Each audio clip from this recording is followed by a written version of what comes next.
Saya rasa ini sejarah. Iya. Sejarah membuat di mana itu pertikaian itu membawa banyak korban juga. Jadi sebenarnya ini adalah akibat dari pengaruh-pengaruh pimpinan-pimpinan yang tidak Pancasilais itu. Oke, kalau gitu saya putuskan, saya laporkan kepada Tanjung, nampaknya saya udah dapat ini. Dia bilang sama, jangan kamu cepat-cepat kau cerita dapat, kamu lihat lagi bilang gitu. Perlu kau ketahui, kamu mempunyai ideologi Pancasila yang terbaik di dunia.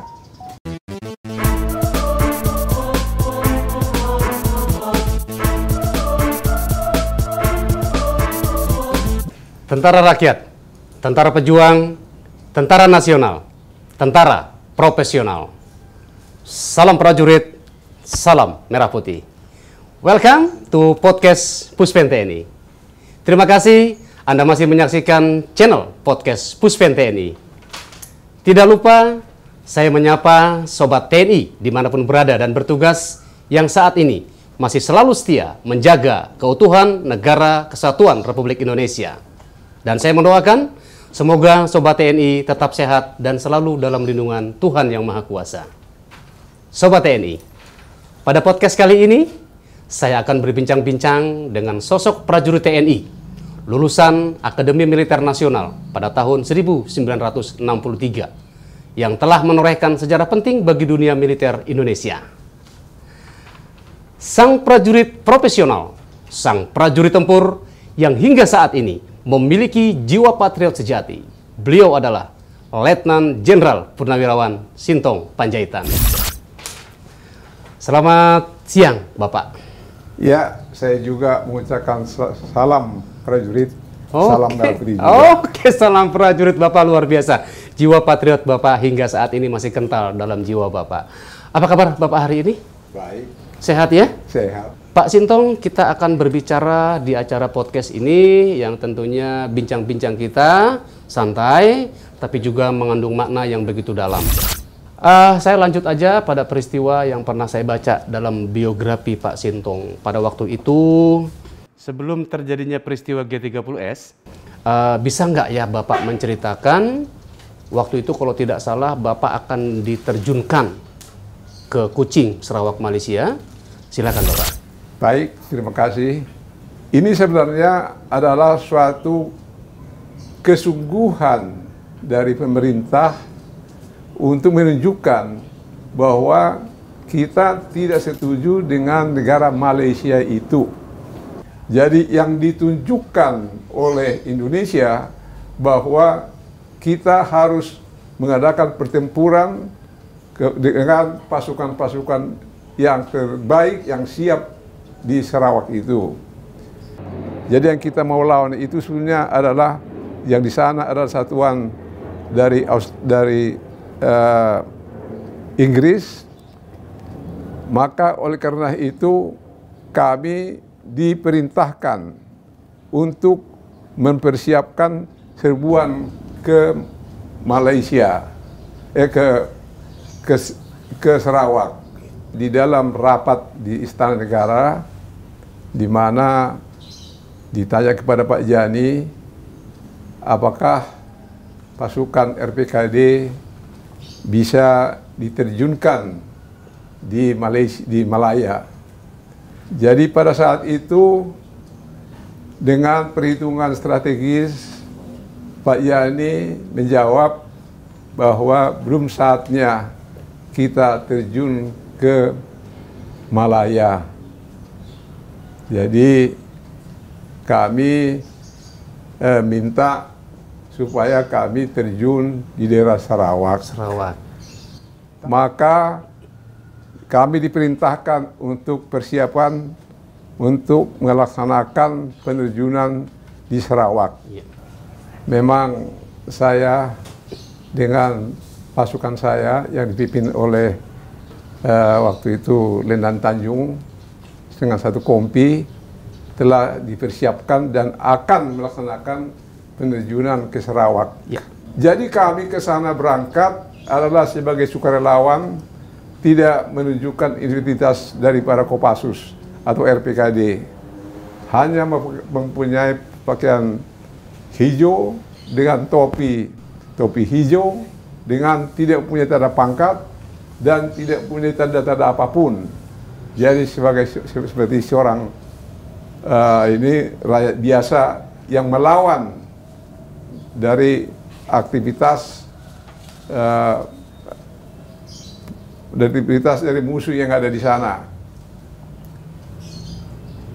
Setelah itu, pertama Pak Kentot diterbangkan ke sasaran.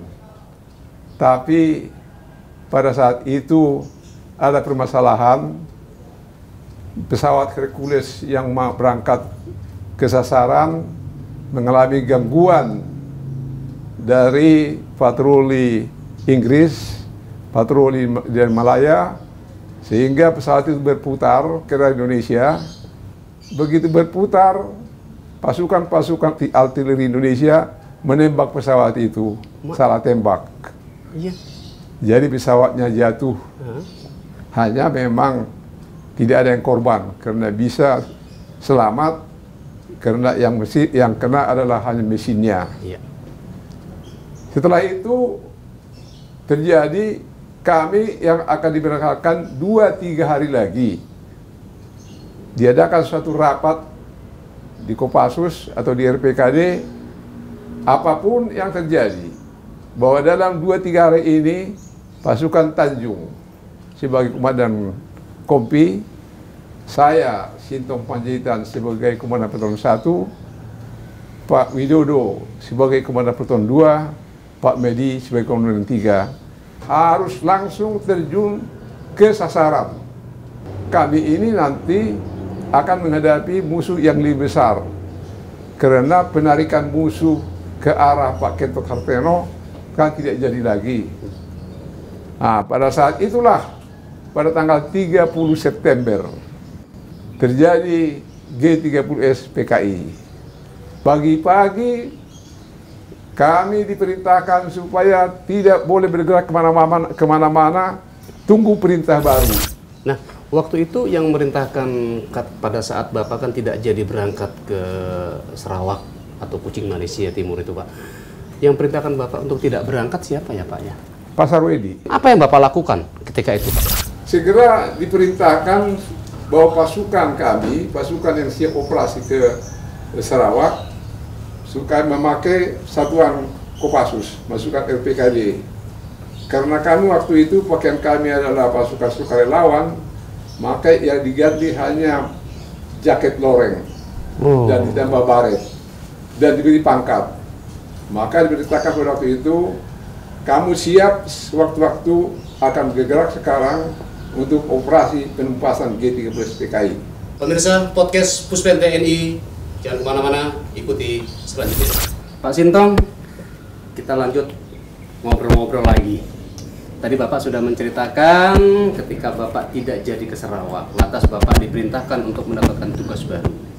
Apa saja yang Bapak lakukan pada saat itu? Bisa Bapak ceritakan? Jadi yang kami lakukan pada saat itu adalah sesuai dengan perintah bahwa adanya jenderal-jenderal yang diculik, waktu itu belum tahu di mana. Dan pada saat itu diperintahkan lagi, terutama tim saya, peleton saya, siap sewaktu-waktu digerakkan.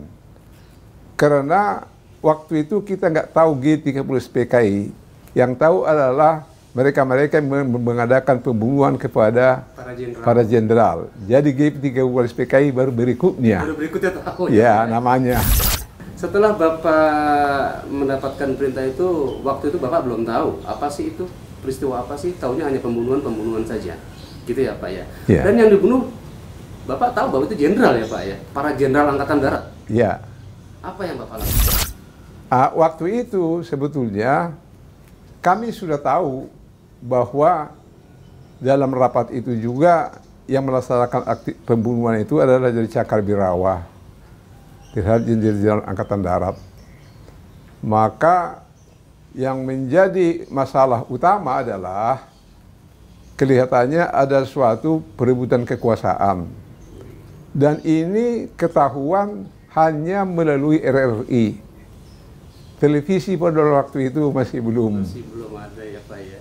Hanya RRI saja. Semua orang mendengar RRI.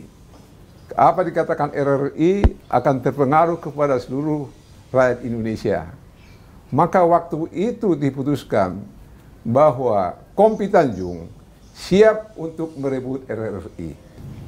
Setelah sampai kami dari Cijantung ke markas Kostrad, Ya. kami telah di briefing bahwa RRI dikuasai oleh pemberontak atau G30S PKI. Maka dengan segera harus mengamankan, harus menangkap siapapun yang bisa melawan dari operasi ini. Tapi karena masalahnya bukan hanya RRI saja, ada juga Telkom yang di dekat gubernur sekarang, kantor gubernur sekarang itu, yang juga bersamaan dengan RRI-nya. Jadi untuk Telkom itu adalah dari grup lain. Setelah itu waktu sudah jam 6 sore. 6 sore, begitu saya persiapan, diberikan perintah kepada saya bahwa saya harus membawa Jenderal Subroto. Jenderal Subroto itu Kapus Kepala Pusat Penerangan Angkatan Darat. Angkatan Darat. Waktu itu Pak ya. Setelah kami berangkat pada jam 6.30, kami memang sudah melihat pasukan dari G30S sudah berada di sana jaga. Iya. Ya, kami dengan segera mereka penembakan dan nampaknya mereka sedikit langsung mereka mengundurkan diri. Setelah itu, setelah mereka mengundurkan diri, kami masuk ke dalam dan menangkap setiap orang yang ada di situ, termasuk kru-kru yang ada di dalam. Dengan saya tangkap semua kru yang ada di dalam, saya laporan ke Kepala Komando Pak Sarwo Edi bahwa RRI telah direbut.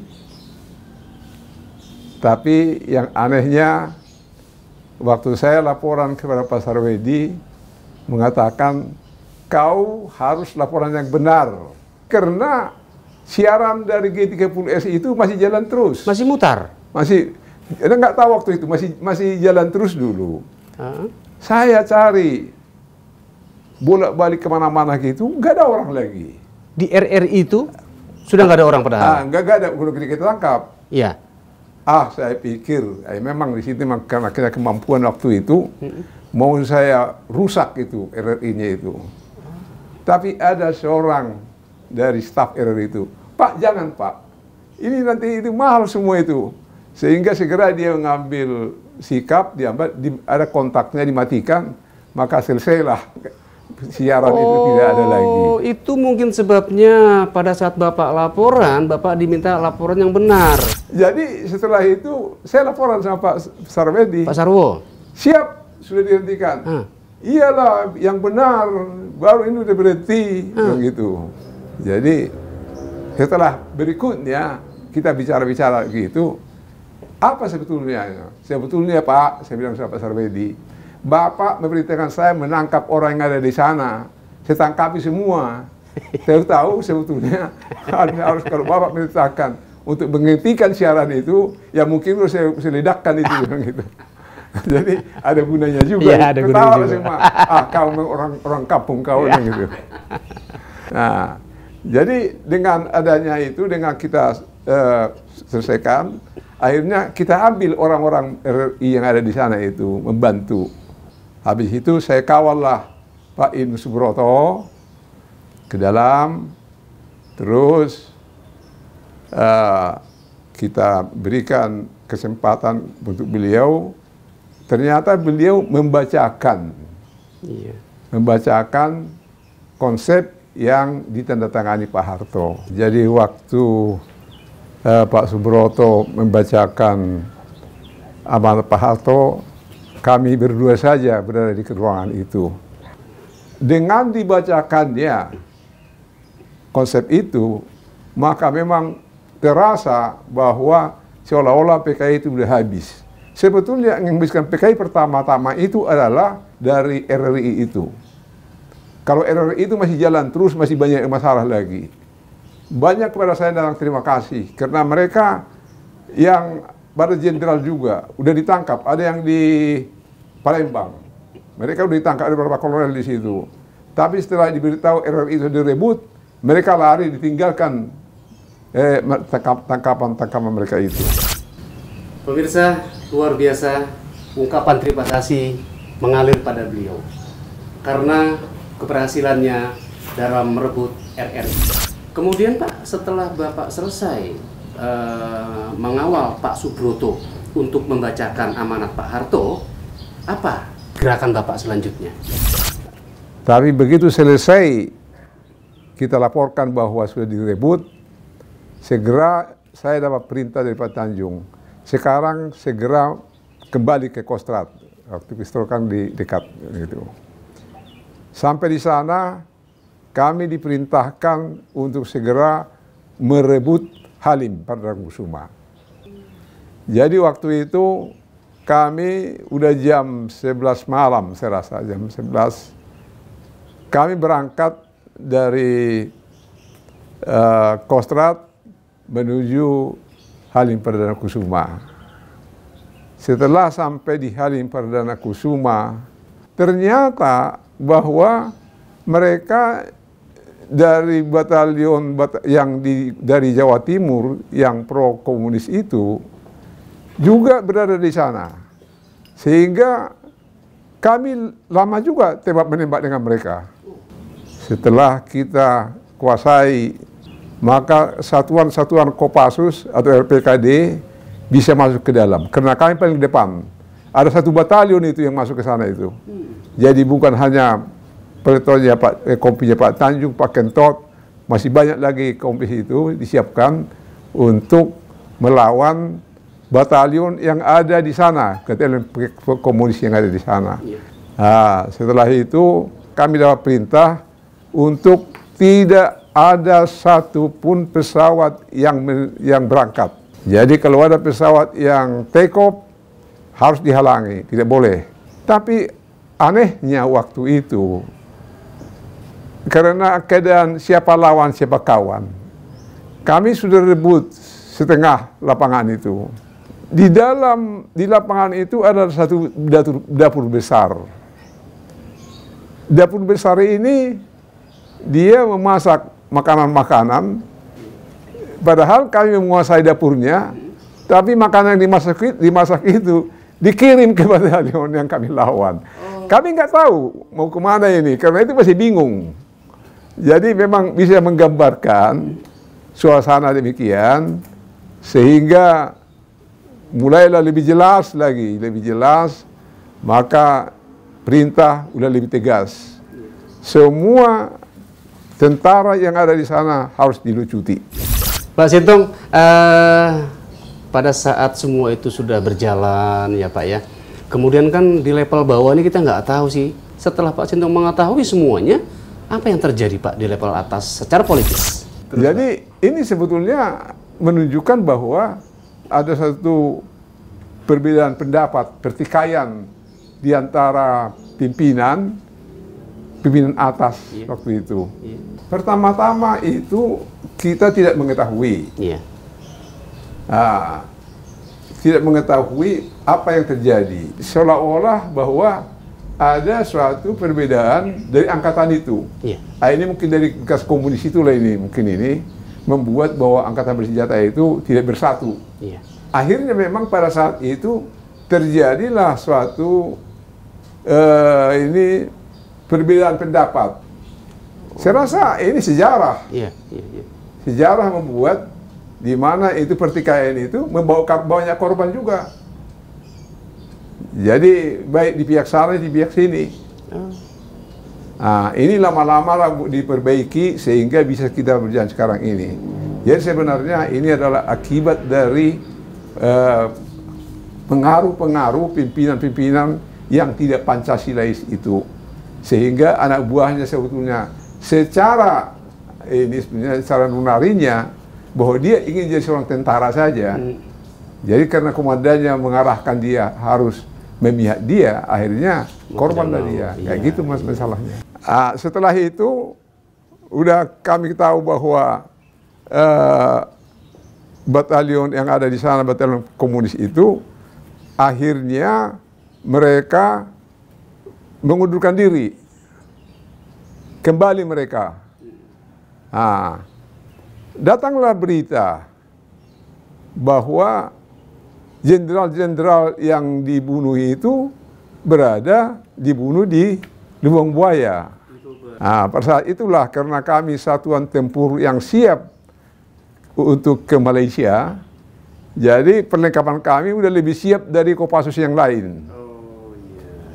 Akhirnya diperintahkan lagi kami, pasukan Tanjung, sekarang cari di mana mereka dikubur. Pada saat itulah kami berangkat. Saya dari Peleton 1 di depan, Peleton 2 di belakang, Peleton 3 belakang sekali, sehingga kita bagilah Lubang Buaya itu bagi 3. Saya dapat paling kanan yang ada sekarang itu, kalau kita bergerak dari arah dari arah Halim itu, saya dapat bergerak ke sana. Saya melihat di sana banyak kendaraan-kendaraan peraga. Itu kendaraan peraga itu adalah kendaraan buatan Rusia itu. Dan juga banyak tulisan-tulisan ada seperti indoktrinasi. Ya salah satu yang saya ingat-ingat itu bahwa lapar itu lebih tajam dari pisau gitu. Nggak tahu saya apa maksudnya itu ya. Setelah itu saya mengadakan satu observasi di mana kira-kira mereka dikuburkan, karena udah jelas informasi itu mereka dikubur di sana Pak, gitu. Ternyata di daerah yang luas itu ada satu rumah kecil yang tinggal hanya satu orang tua. Tinggal orang tua. Saya minta pada orang tua itu, Pak, Bapak melihat enggak di sini ada orang dikubur? Enggak, saya enggak lihat, dibilang. Kalau saya enggak lihat, kita bawalah orang tua ini. Ada tanah yang agak ini sudah kelihatan bekas digali. Apa sih ini Pak? Itu Pak, hanya tanah untuk sampah itu, gitu. Tapi kita nggak percaya juga. Kita gali, udah memang sampah. Jadi tadinya itu memang bukan tempat sampah. Jadi ini sudah mereka buat sebetulnya itu. Berapa yang kami yang kami periksa, semua digali, tanah berlubang digali, tapi akhirnya gagal, nggak dapat apa-apa. Akhirnya saya panggil orang tua itu lagi. Ini apa ini Pak? Oh ya, ini sumur dulu ini. Begitu Bapak disampaikan oleh seseorang tersebut bahwa ini bekas sumur, apa yang Bapak lakukan pada waktu itu? Disitulah saya jadi curiga. Itu pasti di sini. Karena saya tanya beliau itu bahwa ini dulu bekas sumur tua. Setelah itu saya perintahkan anak buah saya untuk membongkar sumur itu, membuka.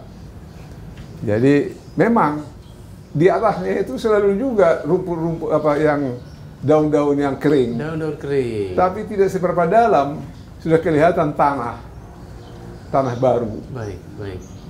Oke, kalau gitu saya putuskan, saya laporkan kepada Tanjung. Nampaknya saya udah dapat ini. Dia bilang sama, jangan kau cepat-cepat kau cerita dapat kau lihat lagi bilang gitu. Selalu kita kan dengan Pak Tanjung ini selalu apa? Berguyon-guyon ya Pak ya. Berguyon. Oke. Lihatlah Bang nanti, saya bilang. Jadi kita gali lah itu. Kita gali sudah kira-kira jam 12 siang. Terus kita gali gantian sampai akhirnya kita coba cari ini yang penggali makam. Oh iya. Membantu. Untuk membantu Ya, menggali membantu sumur karena itu. karena prajurit ini kan jarang gali-gali seperti itu. Ya. Lebih pintar dia. Digali. Sorenya kira-kira jam 4 itu terus sudah ada bau. Tapi belum dapat ini ya, belum kelihatan Belum terlihat, mayatnya. bangkainya belum terlihat. Oh, jadi sudah ini setelah laporan Pak Tanjung, ini udah ada bang ini. Ini udah apa aja itu udah bau, dia ada bangkai di sini. Oke, segeralah gali. Nah, setelah kita gali, yang menggali pingsan. Karena apanya itu buah bangkai itu udah terlalu banyak mungkin, akhirnya ditarik ke atas. Disinilah saya mulai berpikir, kalau kita menggali ini dengan tanpa alat untuk pernapasan, pasti kita nggak bisa. Akhirnya saya panggil dari inisiatif saya sendiri. Saya panggil anak buah saya namanya Nanang. Nanang ini adalah lulusan dari Scuba di Surabaya. Jadi kalau Kopassus itu selalu mengirim ke Surabaya ke KKO, di sekolah KKO untuk jurusan untuk selam, menyelam itu. Untuk ambil spesialisasi selam. Jadi saya bilang sama Anang, coba dulu. Karena dia Anang ini dari Batu Jajar. Hubungi Batu Jajar, minta tangki alat-alat scuba. Dijawab di sana, Pak, nggak di sini tempatnya. Tempatnya itu di Cilacap. Karena semua latihan laut itu di Cilacap, di Kopassus. Jadi kalau di Bandung itu untuk latihan darat, kalau latihan laut itu di Cilacap. Akhirnya dihubungi Cilacap. Cilacap mereka nggak siap karena sudah lama nggak dipakai. Jadi nggak bisa diberikan. Habis itu saya berpikir lagi. Di sana waktu itu ada kapten itu, lupa namanya, kapten siapa itu, yang dari Skogar. Dari Skogar saya beritahu sama beliau, Cap, tolong dulu pinjam waktu itu. Tolong dulu pinjam dari Angkatan Laut itu untuk tangki-tangki untuk penyelam itu, sehingga dengan alat itu bisa kita ngambil mayat yang di dalam. Mereka uruslah ini melewati Skogar ke Angkatan Laut. Saya lihat tanggapan Angkatan Laut itu bagus. Mereka datang satu tim dengan beberapa peralatan dan juga ada mesin-mesin untuk untuk oksigen yang mereka buat agar bisa dilaksanakan dengan baik. Jadi pikiran saya sangka hanya dengan pakai itu aja, tangki itu aja selesai. Enggak demikian. Mesti ada ke bawah lagi alat gitu. Tapi saya dapat perintah, tidak boleh satu orang pun Angkatan Laut masuk ke situ. Saya juga sebagai komandan, sebetulnya kan tergantung saya. Siapa yang masuk ke situ atau tidak atas izin saya. Sebenarnya alat sudah dekat, jadi Angkatan Laut itu sudah datang. Dan juga tidak mengerti apa mengenai komunis, apa yang itu G30 atau tidak. Saya sudah bicara dengan mereka, tapi kita kawal mereka. Dikawal. Nggak boleh kemana-mana. Pada saat perintah itu udah jam 6 sore, datanglah perintah dari Pak Tanjung. Sintong, hentikan pengangkatan mayat sekarang. Karena besok akan disaksikan oleh Pak Harto. Tadi Bapak sudah menjelaskan proses-proses yang terjadi di lubang buaya. Bisa Bapak ceritakan Pak, barangkali seberapa lama Pak proses pengangkatan jenazah yang ada di lubang buaya itu hingga selesai? Lantas seperti apa sih kondisi jenazah yang Bapak saksikan ketika itu? Ya. Jadi demikian, dari pertama penggalian sampai kita menemukan jenazahnya itu mulai dari jam 11 siang sampai jam 8 malam. Iya. Habis itu dihentikan karena Pak Harto ingin melihat pengangkatan jenazahnya. Pengangkatan jenazahnya. Setelah Pak Harto datang kira-kira jam 8 atau 9 ya, waktu masih itu diangkatlah jenazah itu. Iya. Angkatan Laut inilah sebetulnya yang berperan untuk mengangkat dengan alat-alat mereka. Iya. Satu dari kita, ada seorang juga anak itu ikut ke dalam. Nah, ikut. Jadi itulah satunya sejarahnya. Makanya ada ini tim Angkatan Laut yang mendapat suatu penghormatan bintang waktu itu kepada mereka.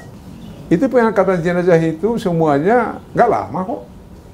1-2 jam sudah selesai semua. Karena tinggal tali, diikat dengan tali, diangkat ke atas. Iya, baik. Hanya memang kita nggak tahu orang-orangnya karena udah gembung-gembung semua. Udah bengkak-bengkak ya Pak Sintong. Baru nanti di otopsi Angkatan Darat. Oh iya. Baru siapa dia. Baik, Jadi baik. kalau ada orang mengatakan nomor 1 sih, nomor 2, 3, nomor 3 ini, saya sendiri yang sebagai komandan untuk daerah itu, saya tidak bisa mengatakan demikian. Oh baik. Hanya kelit hampir sama itu. Karena karena kondisinya sudah membengkak semua ya Pak Sintong ya. Sehingga Bapak nggak bisa mengenali. Diketahui setelah diotopsi di RSPAD. Baik, Pak Sintong, barangkali ada tugas-tugas Pak Sintong lain setelah prosesi penyelesaian yang ada di lubang buaya. Kira-kira ada tugas lain yang bisa Bapak ceritakan? Tugas lain setelah kita melaksanakan operasi lubang buaya, langsung itu kita dapat perintah untuk bergerak ke Jawa Tengah. Seluruh Jawa Tengah itu diambil alih oleh RPKD. Karena pada waktu itu Pangdam Suryo Supreno dengan para perwiranya yang banyak pro PKI sudah menyingkir juga. Jadi dengan adanya RPKD ke sana, ya kalau menurut saya itu RPKD mengambil di Jawa Tengah itu untuk menumpas G30S. Dalam perintah yang diberikan kepada kami waktu itu adalah membersihkan seluruh Kodim. Baik. Jika ada PKI di Kodim. Kedua, waktu saya masuk di Jawa Tengah, saya mendapat di Solo ada laporan pembunuhan. Laporan pembunuhan di daerah Bengawan Solo. Memang saya melihat di situ. Segera kami berangkat ke sana. Ada berapa puluh orang yang dibunuh di situ, yang dibunuh PKI. Jadi sebetulnya banyak yang mati dari orang-orang yang dianggap PKI. Sebetulnya tidak ada peranan dari tentara untuk membunuh mereka. Jadi peranan itu rakyat dengan rakyat itu sebetulnya. Itu serang. Saya paling lama saya di situ, tapi kalau dikatakan berapa tentara yang kau tangkap dengan sama saya, sebenarnya ratusan. Tapi berapa rakyat yang kau bunuh, nggak pernah saya bunuh satupun. Dengan pasukan saya. Nggak ada. Nggak ada ya Pak ya? Jadi kalau orang bilang ABRI TNI membunuh rakyat, sampai hari ini saya nggak tahu siapa itu, karena saya sendiri pelaksana. Baik. Tapi memang ada rakyat membunuh rakyat, itu memang betul. Karena organisasi. Pak Sintong, berdasarkan pengalaman Bapak menumpas PKI tadi, menurut Bapak sendiri, apakah PKI itu masih ada sampai sekarang? Jadi itulah sebetulnya perlu diluruskan mengenai komunis.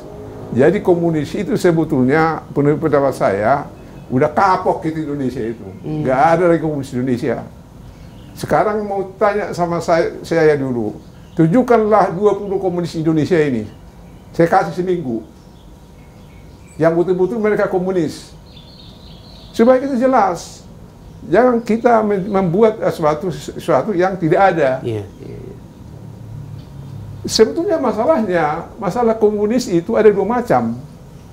Komunis sebagai ideologis, tapi anak-anak muda ini kan dia belajar mengenai liberalisme, komunisme. Apakah yang belajar liberalisme jadi liberal? Apakah komunisme jadi komunis? Tidak bisa. Ada juga orang yang beragama Kristen mempelajari agama Islam. Ada Islam beragama Islam untuk pengetahuan. Tapi untuk anutan, memang mereka beragama tertentu, beragama Buddha. Tapi kalau orang Buddha mempelajari Islam, bukan berarti Islam dia. Jadi sama saja. Kalau kita mempelajari komunis, kita bukan komunis. Nah, jadi sebetulnya tidak perlu saya rasa kita Republik Indonesia ini bertengkar dengan sesuatu yang tidak ada. Saya tanggung jawab apa yang saya buat ini. Saya umur 80 tahun sekarang. Kalau saya baca ini surat-surat kabar segala macam itu mengenai komunisme, saya merasa bahwa apa maksudnya? Seperti saya katakan tadi, tunjukkanlah sama saya dulu. Enggak usah 1 juta. Indonesia 250 juta. Sedikitnya 100 saja komunis, atau 10 aja. Atau 5 orang aja komunis ditunjukkan. Ini komunis Pak, buktinya mana? Jadi dengan demikian saya rasa tetap kita menghormati pendapat-pendapat orang, tapi janganlah untuk disebarkan seolah-olah komunis itu di Indonesia ini sudah bergerak. Tidak ada komunis di Indonesia. Jadi kalau orang itu tanya saya, Pak Sintong, sudah banyak yang kita perbincangkan pada hari ini. Rupanya perbincangan kita sangat menarik. Tapi pada pertanyaan terakhir saya ingin Bapak menyampaikan pesan Bapak kepada generasi-generasi muda yang saat ini, Pak. Bisa sampaikan? Baik, jadi pesan saya kepada generasi muda, bahwa tunjukkanlah prestasimu. Harus lebih baik kau dari generasi yang lalu. Kamu jangan contoh-contoh dari generasi-generasi yang sekarang ini yang mempunyai itikat buruk. Tapi yang pertama adalah perlu kau ketahui, kamu mempunyai ideologi Pancasila yang terbaik di dunia. Kalau dalami Pancasila itu, maka setiap orang yang berbeda pendapat, berbeda apapun di situ, ada tempatnya. Bahkan itu lebih baik daripada yang liberal. Jauh lebih baik dari komunis. Kenapa kita harus melaksanakan perbuatan-perbuatan yang bertentangan dengan itu? Dari segi agama juga. Engkau beragama apapun, juga kau harus memegang Pancasila. Karena agamamu itu tidak dilarang Pancasila. Yang dilarang agamamu itu melawan agama orang lain. Pancasila menangkalkan seperti demikian. Jadi ada satu perdamaian, persatuan. Jadi kita banggalah sebetulnya Indonesia ini mempunyai ideologi Pancasila. Tapi saya agak ragu-ragu kalau sekarang ini ada gerakan-gerakan yang seolah-olah Pancasila, tapi tidak benar, tidak pas sesuai dengan Pancasila itu. Jadi itulah saran saya sebagai orang tua, yang mana sekarang seperti katakan hari ini, atau umur saya sudah 80 tahun, lewat 2 minggu. Mudah-mudahan Republik ini jadi negara yang bagus, negara yang toleran, dan negara yang aman tentram. Nah, inilah saran saya, gak ada yang lain dari situ. Jadi janganlah engkau mencoba membuat sesuatu yang merugikan orang lain. Iya. Bikinlah sesuatu menguntungkan dirimu juga orang lain. Nah, inilah manusia-manusia Pancasila itu. Itu harapan saya. Terima kasih.